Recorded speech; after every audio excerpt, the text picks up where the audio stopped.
Морам да кажам дека навистина се чувствувам возбудено, но и среќно бидејќи се наоѓам во институцијата со која што денеска потпишуваме меморандум, во која што јас поминав 15 години и која што представуваше оној дел од мојот живот во кој што јас фактички го развив својот сензибилитет за човековите права.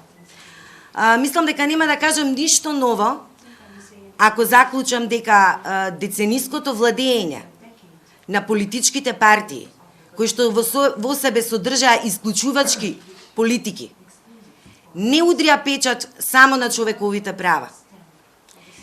Удрија печат особено на ранливите групи.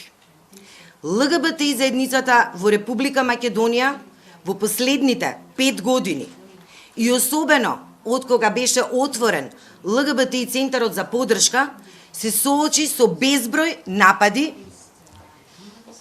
дел од нив особено сериозни по сигурноста и физичкото здравје на луѓето. Меѓутоа, токму манирот во кој што партиите ја водеа оваа држава, манирот на неказнивост, доведоа до тоа не само што не се зголеми степенот на сигурност на ЛГБТ заедницата во Република Македонија, напротив, тие се најдоа уште повеќе на маргините на ова општество.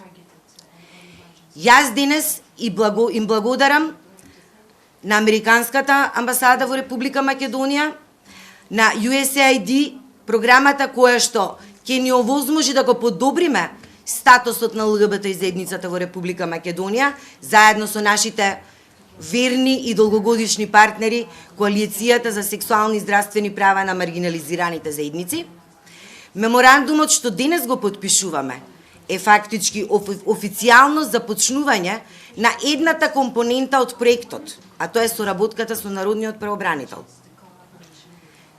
Улогата на Народниот правобранител е да биде реформатор во ова општество.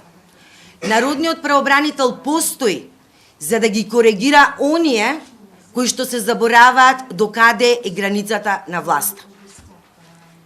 Јас сум многу среќна што Народниот правобранител денес, мојот предпоставен пред неколку години, ќе биде активен учесник во борбата против сите исклучувачки политики кога станува збор за ЛГБТ и заедницата во Република Македонија.